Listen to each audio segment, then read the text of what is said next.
começar pelo Beard. Como é que você começou a sua carreira, Beard? O que te levou a isso? Isso é uma obsessão de juventude, né? Agora, na nossa época, era uma coisa diferente, porque você só podia guiar um carro legalmente com 18 anos. Pois é, mas sem ver televisão, que não tinha, sem ver... Como é que isso te chamava a atenção? Você está vendo em loco, né? Pois é. E a Mil Milhas, quando o Wilson fez a Mil Milhas no Brasil, a Mil Milhas realmente foi uma prova assim, que mostrou, foi uma vitrine grande para o automobilismo brasileiro, né? Agora, Interlagos é que foi a mãe do automobilismo brasileiro. Se não houvesse Interlagos, acho que infelizmente assassinaram Interlagos. Não sei se vocês estão de acordo, mas para mim assassinaram. Interlagos era a pista mais linda, inclusive o Fangio me disse que era a pista mais linda que ele conhecia. O Beard já escreveu uma crônica sobre o que era pilotar no velho Interlagos. Fantástico. Interlagos é desafiador. Tinha você, por exemplo, chegar numa corrida longa, que já estava todo mundo quente, né?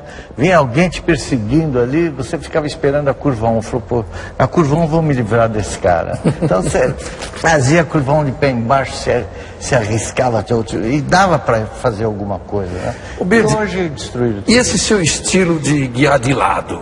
Todo mundo fala que foi o primeiro que apareceu aqui. Não, agora tá o seguinte, o nosso carro, ele tinha um motor modesto.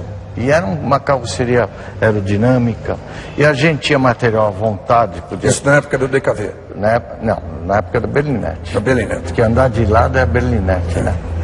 E era um carro que ele permitia que você fizesse... O teu limite para guiar era enorme, ele permitia tudo. E você andando de lado com aquele carro, ele não perdia quase tempo. Então, com aquele motor pequeno, com muita aerodinâmica, você tinha que frear em cima. Você não podia nem imaginar que alguém conseguisse engavetar. Então, eu fui, antes de eu ir para o Willis, o Marinho correu com o Chico Landi num Porsche Super 90, contra o Christian Heinz numa Berlinette. Na época que ele foi a última vitória do Christian Interlagos, a última corrida, acho que do Brasil, antes dele morrer. Só lembrando que o Christian morreu em Le Mans. Em Le Mans. Uma participação nas 24 horas de Le Mans. E ele era o piloto da Willis, principal, e ele participava que montou o departamento de competição. Ele morrendo uma lacuna, né? E o Marinho correu com o Chico contra o Christian de Berlinette. E foi uma coisa interessante, porque o Marinho terminou aquela corrida, eu corri com o Celso, com o Gallucci numa Lancia e numa Ferrari, né? E o Marinho com o Chico Landi no Porsche. E com autorização do Jorge Leto, que nós tínhamos um compromisso com a Vemag. E terminaram a corrida, eu cheguei para o Marinho, e a Marinho, como é que é? Ele falou, o Chico guia uma barbaridade, nós não sabemos nada. Não sei o quê. Chega na ferradura, você vê a cara dele no teu espelho retrovisor, a hora que estiver bem embutido na tua traseira, você dá uma levantadinha de pé, sem ele perceber. Você faz ele levantar o pé. Nós vamos pegar a subida do lago, a reta oposta, o sol, é torque puro. Você abre um boqueirão dele. E eu falei, nossa, é verdade, né? Era assim que a gente conseguia segurar o Christian. O Fangio me deu a Maserati 57 dele, que era 2 anos atrasado, e ele me disse, você vai lá para sentir a Fórmula 1, porque você não vai conseguir andar junto com eles, porque o carro está ultrapassado. Mas eu via eles todos quando eles me punham uma volta, passavam por mim, e e eram todos muito amigáveis. Você era bem mais jovem que eles? Eu era bem mais jovem. E eles te receberam bem? Muito bem, muito bem. Principalmente o Dan Gunner, que era amigão, o Bruce McLaren, que era um amor de sujeito. O Bruce McLaren tinha paralisia infantil. Não sei se você sabe, ele tinha uma perna curtinha, ele quase não andava com bengala. Era um amor de sujeito o Bruce McLaren. E com isso tudo era um piloto excepcional, e fundador e criador da McLaren. Ele era super jovem, eu tinha 19 e ele tinha 21 naquela Durante altura. muito tempo o Bruce McLaren foi o mais jovem a andar na Fórmula 1, ele andou com 20 anos na Fórmula 1. Conta mais deles aí. E o Phil Hill, Porque a gente morava em Modena. Modena era o centro automobilístico do mundo. Então tinha o Albergo Real Fine, onde tinha praticamente todos os pilotos lá, quase sempre, né? A gente saía, nosso treinamento, a gente tinha bicicleta, ia até Bolonha de bicicleta e voltava. E todos os pilotos juntos, brincando uns com os outros, etc. Não havia dinheiro, era pouquíssimo dinheiro, quer dizer, o dinheiro que se ganhava era o prêmio de partença, né, o prêmio de partida, que era rachado com o dono do carro, e eram todos amigos. Aí apareceram os ingleses e foi a profissionalização mesmo da coisa, né? Foi a coisa séria, o Ecclestone, eu ia dizer que ele é gangster, mas não digo. McLaren, toda a corrida nós ficávamos juntos, sempre, porque ele era realmente um amor de jeito. Fritz, como é que funcionava o que hoje a gente chama do circo da Fórmula 1? Hoje tem lá aqueles, não vou nem comparar, claro, só os anos que eu fiz, só esses 38 anos que eu fiz, já teve uma diferença muito grande do começo para agora. Mas sempre existiram os motorhomes, as mesas de almoço, aquela coisa. Hoje é uma coisa quilométrica, um paddock de Fórmula 1. Mas como é que era na época? Naquela época não existia o motorhome, não. Tinha umas cabanazinhas? Não, eram os boxes. Cada pista tinha seus boxes. Vocês almoçavam nas pistas? Almoçávamos dentro do box ali mesmo e não tinha motorhome, não. Ninguém tinha motorhome. Eu também só corri até 60, né? Depois disso é que vieram os ingleses com os motorhomes. Mas eu tenho uma fotografia minha no box do Grande Prêmio de Portugal, onde tem o Bruce, eu estou abraçando o Bruce McLaren assim, e atrás de mim está a Dona Maria, que era a mulher do Enzo Ferrari.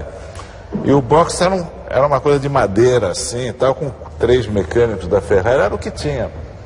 Né? Os hotéis eram próximos? Os hotéis, no Burring era próximo. Ainda é? No Porto, cada um ficava num hotel. E as noites, quando saíam da pista? Havia um jantar, havia um encontro? Olha, eu realmente, eu era tão fissurado, eu gostava tanto da coisa, que eu ficava com os mecânicos, mexendo nos carros e ficava com eles, e depois ia dormir. Eu nunca fui de noitada, eu nunca fui de noite, eu não sei o que eles faziam. O Beard, no Brasil, a equipe Williams a gente pode considerar... Willis. A gente pode considerar o que foi na Fórmula 1, a Williams, a McLaren, a Ferrari, hoje a Red Bull, é mais ou menos por aí, né? Está para a história do automobilismo brasileiro como estão essas grandes equipes da Fórmula 1. Né? Eu tenho muita saudade daquela época. Ele estava comentando comigo antes do programa entrar pro ar, uma matéria que saiu sobre um depoimento do Stirling Moss, sobre a vida que a gente, o reflexo que nós temos da nossa época para hoje. E eu fico até, às vezes, preocupado quando eu abro a boca para falar, principalmente do teu programa. Eu nunca falei bobagem, mas às vezes me arrependi de alguma coisa que eu falei. Porque hoje o automobilismo está tão diferente, não é verdade? Eu vejo o corredor automóvel como um guerreiro, né? Ele era um grande guerreiro. Você acha muito melhor na época de vocês? Eu acho. Você tinha um carro, um volante, uma alavanca de câmbio, um marcador de temperatura, um contagiro, uma pressão de óleo. E você estava sozinho dentro daquele carro. Você está esquecendo o principal, você tinha o perigo. Que hoje praticamente não existe mais. Exatamente. Você tinha que administrar aquilo, né? E hoje você vê, hoje existe, eu não quero tenho que tomar cuidado para não falar as coisas que eu não devo. Eu respeito muito o trabalho dos pilotos de hoje. Eu acho que é completamente diferente do que era na nossa época. Mas eu vejo um corredor automóvel com a imagem de um guerreiro, entende? E o guerreiro, ele tem que ter coragem. Ele não pode ser um técnico, entende? E o piloto de automóvel, o corredor automóvel cada vez tem menos espaço que ele pode mudar algum resultado. O cara hoje dá uma largada, é hora da largada, quem tem mais sorte que larga melhor. Então mudou, vocês... 50 botões no volante. Outro dia você falou numa transmissão que o Rubinho tinha comentado com você, que ele tinha que fazer tanta coisa para manejar aquele equipamento, que ele não se concentrava em guiar o carro. Tanta coisa que ele tinha que fazer. O volante do carro da Ferrari deste ano tem 49 comandos. Tá louco. Tá louco. Na nossa época, o Chico Landi era um Adoniran Barbosa, né? Eu tenho um depoimento do Chico, e eu vou te fazer uma cópia, vou dar para vocês dois. Há uns 20 anos antes do Chico morrer, ele com aquele estilo rústico dele falar, né? Que o Adoniran Barbosa do automobilismo brasileiro. Porque na minha época os carros dava cambalhota, tal, agora não, agora rodopeia, não acontece nada, estabilidade fantástica, já os carros vão ser tudo na base do computador, tal, ninguém se machuca, não tem mais desastre, sabe? Então eu acho que partimos de um exagero com outro muito maior. Hoje vejo vocês... Era um exagero o risco e hoje é muito maior que é isso? A tecnologia embarcada. É desclassificado porque ele tinha 2 litros mais de gasolina no tanque, o outro... tem que controlar desgaste pneu, fazer economia. Não tem nada disso. O cara tinha que soltar o sujeito E tinha muita trapaça, como eu recentemente lendo o livro do Bernie Eccleston, você vê a quantidade de trapaças que eu, acompanhando ali de perto, não conhecia. Os anos 60 eu não conhecia, mas os anos 70 e 80 tinha trapaças que os jornalistas não sabiam. Não é só aquela coisa de burlar o regulamento inteligentemente, como várias vezes fez o Colin Chapman, mas eram trapaças mesmo. O ventilador, que na verdade não era para resfriar, era para sugar, os líquidos que eram substituídos ao final da corrida. Hoje, com a averiguação técnica, é muito mais difícil. Mas deve haver, né? Reginaldo, mas é a regulamentação da coisa, né? Porque na minha época não havia essa regulamentação toda. Aí os ingleses vieram e fizeram o que o Obama está fazendo nos Estados Unidos, regulamentando tudo, né? Engessando todo mundo.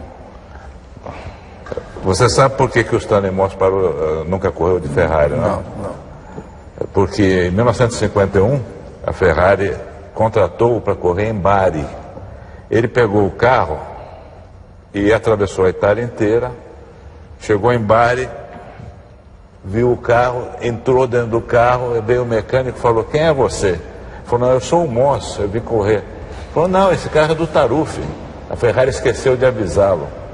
Ele ficou com raiva, nunca mais correu pela Ferrari. Então, quer dizer, essas coisas hoje em dia com os ingleses não acontece mais, né? Ô Fritz, por que se fala que você é o segundo brasileiro a pilotar o Fórmula 1 depois do Chico Landi, sendo que a história conta com o Gino Bianco, né, e com o Nando da Silva Ramos? Tudo bem, a gente sabe que o Gino nasceu na Itália e que o Nando nasceu em Paris, na França. Mas eles foram inscritos como pilotos brasileiros também?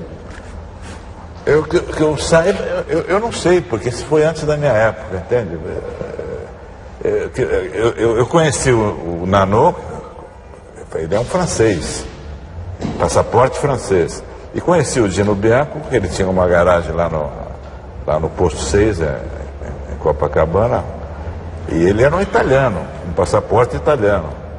Agora, o Chico Landi parece que levou o Gino Bianco uma vez lá, que fizeram uma corrida em Monza como brasileiro. E aí passou a ser brasileiro? Aí, acho eu que foi isso que aconteceu, porque que eu saiba, ele era italiano e o Nano era francês. O Nano é o Hernando da Silva Ramos, que é o apelido Nano. Mas eles estão registrados, enfim, na história como brasileiros. Mas eram só vocês, digamos assim, vocês 4, os pioneiros lá daqueles anos de praticamente início de uma Fórmula 1, principalmente o Chico Landi, que chegou a correr até antes de existir a Fórmula 1. Ele ganhou uma corrida em Bari em 49. Mas foi essa quando não existia o Campeonato Mundial. 49, foi nesse Bari que o Stanley Moss ia correr e esqueceram dele.